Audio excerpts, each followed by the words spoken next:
Take the quiz and test your knowledge of wealth. The link is in the description. 30 years ago, it was not unreasonable to expect an employee to spend his entire professional career with just one employer.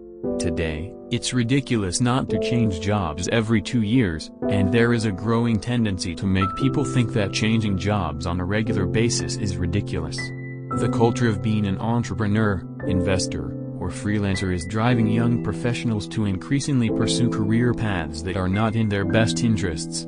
Starting a business now is, of course, incredibly rewarding. And, of course, I started this YouTube channel, so it might sound a bit hypocrite here. I thought it could be very beneficial, at least in part. And that's great. But I also know the fact that I was very lucky to get a lucky lottery level, even to get to today's place. We also recognize that the YouTube business is the easiest business to run in the world. Product distribution, advertising, accounting, server hosting, and billing are all handled for me. It's also incredibly low risk. Had my channel not taken off, I would have wasted about $300 on equipment and software subscriptions. We'll cover YouTube here because it's one of the clearest examples of a business model that perpetuates the idea that if you are not a #hustler, you're failing in your life. So if you unknowingly even think you're destined to become a business owner, it's time to learn how money works and find out why it may not be all rice field. Take the quiz and test your knowledge of wealth. The link is in the description. Well, it's not just you. My core audience, a man between the ages of 18 and 55 who speaks statistically, is overwhelmed by the ads and recommendations from those who are talking about the wonders of becoming a business owner. This tendency has been increasing in recent years. And there was a really interesting reason. Rather, there were 3 really interesting reasons. First, it's just a popular content medium. Second, it's much easier to persist. And third, there is an ever-growing group of people who need to believe it is true. Well, I would like to start from the last point. First, you might think that power would hate the idea that people start a business for themselves. They just want hard-working little employees who work hard to make them rich. The last thing business owners want is to increase the number of business owners as competition intensifies. Error. Employers may not want employees to leave to do their thing, especially during record shortages. There are much larger and much more noisy groups that really rely very much on the desire of people to start their own business. Well, when I said this, you were probably thinking about the YouTube ad charlatans that almost inevitably pops up before this video to market a course of Amazon FBA, crypto trading, or real estate investment. Of course, I used an example of my experience on YouTube before. If you want to reach the audience you are currently reaching without using YouTube, you basically need to set up your own TV studio. I don't have the time or money to actually do it. By removing these barriers to entry, I would have been able to create a fairly successful small business. But now, almost half of what I make goes to the company that made it possible. The placement of this example is clearly mutually beneficial, but the average person who actually tries to get YouTube to work will spend hundreds of hours working, earning at most a few dollars a month. At that point, they would have been much better off driving Uber, but most would consider it the worst platform for building a business. Currently, all companies are at risk. So this isn't really the biggest problem. All of these businesses are part of what scholars call the platform economy, and people create independent businesses that operate almost entirely under the umbrella of large corporations.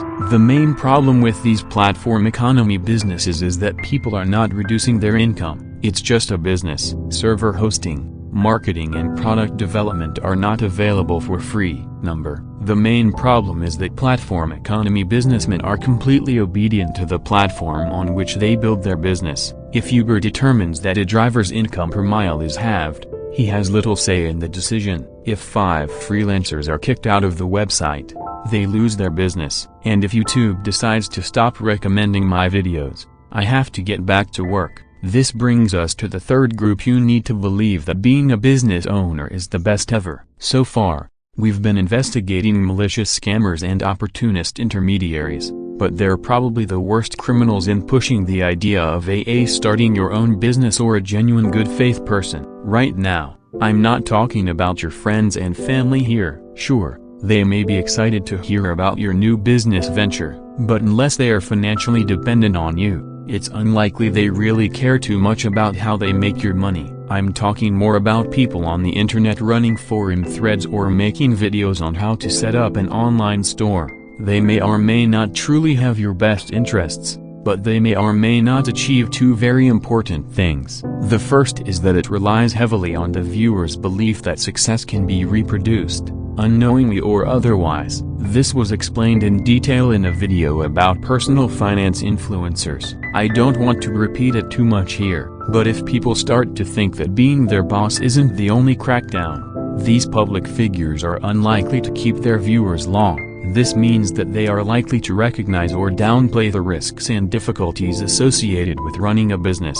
They will also be victims of selection bias. Not surprisingly, you're much more likely to watch popular videos that are often produced on YouTube. Those who have popular videos on YouTube will be successful business owners. You're less likely to sit down and watch a video of someone in the abandoned department talking about paying home and spending 10 years in business. It never took off. Of course, one video is more likely to be recommended to you, as the same video will be what you want to see more. Other types of video may be much more common, but they are less likely to be recommended to you in the first place because people are less likely to want to watch it.